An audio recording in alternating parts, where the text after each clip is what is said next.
உங்களுக்கு ட்ராவல் பண்ண பிடிக்குமா? இந்த மாதிரி ட்ராவல் பண்ணணும்னு நினச்சப்போலாம் நீங்கள் எந்த மாதிரி ஸ்ட்ரகிள்ஸ்லாம் ஃபேஸ் பண்ணியிருக்கீங்க இந்த சொசைட்டியில்? ஜென்ரலாகவே எல்லாருக்கும் ட்ராவல் பண்ணுறது பிடிக்கும். ஸோ எனக்கும் ரொம்ப பிடிக்கும்.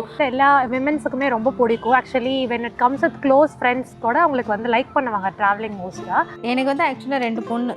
அவங்களுக்கு மேரேஜ் பண்ணி முடிச்சிட்டோன்னா நாங்கள் பாட்டிக்கு ரொம்ப ஹாப்பியாக சந்தோஷமாக எல்லா இடத்துக்கும் ட்ராவல் பண்ணிவிட்டு உலகமெல்லாம் சுற்றிட்டு வரலாம் அப்படின்னு சொல்லி கனவு கண்டுட்டு இருந்தேன்.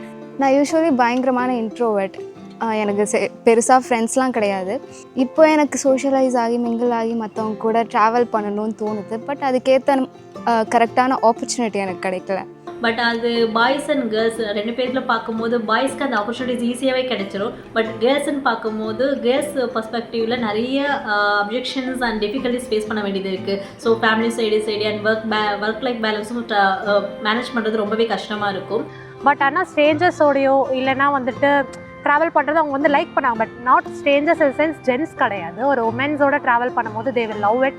ஒரு 3 மந்த்துக்கு ஒன்ஸாவது கண்டிப்பாக ஒரு ட்ராவல் ஒரு நேச்சரோட கனெக்ட் ஆகிறது இருந்ததுன்னா ஹெல்த்துக்கும் சரி மைண்டுக்கும் சரி ரொம்ப யூஸ்ஃபுல்லாக இருக்கும்.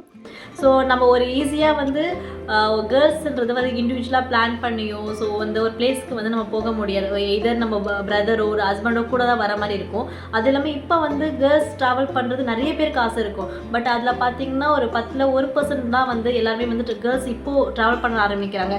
அதில் என்னென்ன டிஃபிகல்ட்டிஸ் இருக்குதுன்னு பார்த்தீங்கன்னா first thing safety and second வந்து ட்ரஸ்ட். நம்ம யாரும் ட்ரஸ்ட் பண்ணி போகிறது அப்படின்றது. ஸோ இது ரெண்டுமே கிடச்சிச்சின்னா ஃபேமிலிஸும் வந்து அலோவ் பண்ணுவாங்க. நாங்களும் வந்து எங்களுக்கு பிடிச்ச மாதிரி ட்ராவல் பண்ணி எக்ஸ்ப்ளோர் பண்ணுவோம், நிறைய மெமரிஸ் க்ரியேட் பண்ணுவோம். ஆஸ் வெல் அஸ் ஃபேமிலி சைட்லேருந்து நிறையா சப்போர்ட் இருக்காது மோஸ்ட் ப்ராப்ளி ஃபார் கேர்ள்ஸுக்கு. ஏன்னா இந்த ஜென்ரேஷன் வந்து நமக்கு ஆல்ரெடி தெரியும் எப்படி இருக்குன்ட்டு. ஸோ அதனால் வந்து எப்போவுமே நம்மளோட ஃபேமிலி மெம்பர் சப்போர்ட் பண்ண மாட்டாங்க. But usually girls love to travel long distance. இந்த பைக் ரைட் கூட வந்துட்டு அவங்களுக்கு எல்லாமே ரொம்ப பிடிக்கும். But they can't do it. அவங்களோட விஷயக்கு ஏற்ற மாதிரி அவங்களால பண்ண முடியாது. They face some difficulties both outside world as well as inside their family also. இப்போ எனக்கு மற்றவங்க கூட மிங்கிள் ஆகி சோஷியலைஸ் பண்ணி ட்ராவல் பண்ணணும்னு தோணுது. பட் அதுக்கேற்ற ஆப்பர்ச்சுனிட்டி தேடுறேன். பட் எனக்கு இன்னும் கிடைக்கல. ஸோ இந்த மாதிரி கேர்ள்ஸ் விமன்ஸ்க்குலாம் வந்து ட்ராவல் பண்ணணும்னு நிறையவே ஆசை இருக்கும். ஆனால் ஒரு சில சுச்சுவேஷன்ஸ்னால அவங்களால பண்ணவே முடியாது. ஏன் நான் கூட வந்து 5 இயர்ஸாக வந்து ட்ராவல் பண்ணணும்னு நினச்சிட்டே தான் இருந்தேன். என் வீட்டில் வந்து ஒத்துக்கலை, சுச்சுவேஷன்ஸ் சரியில்லை. But finally I am travelling. So இந்த மாதிரி விமன்ஸ் ட்ராவல் பண்ணணும்னு நினைக்கிறவங்களுக்கு ஒரு குட் நியூஸ் தாங்க இது. ஸோ நம்ம பிளாக் பைக்கர் ஸ்குவாட்லேருந்து ரெகுலராக பைக் ரைட்ஸ் பண்ணிகிட்ருக்கோம். அதே மாதிரி மேட்வென்ச்சரர் ட்ரைப் அப்படின்னு ஒன்று ஆரம்பிச்சிருக்கோம். இது வந்து கம்ப்ளீட்லி விமன் பேஸ் தான் இருக்க போகுது. ஸோ பைக் ரைடு மட்டும் இல்லாமல் விமன்ஸ்க்குன்னு வேன் ட்ரிப்ஸ் பண்ணலாம் அப்படின்னு ஒரு பிளானில் இருக்கும். ஸோ எங்கள் கூட சேர்ந்து இந்த விமன்ஸ் ஸ்ட்ரேஞ்சர் ட்ரிப் நீங்கள் வரணும்னு நினச்சிங்கன்னா வாட்ஸ்அப்பில் மெசேஜ் பண்ணுங்கள், இல்லை இன்ஸ்டாகிராமில் டேரெக்டாக டிஎம் பண்ணுங்கள்.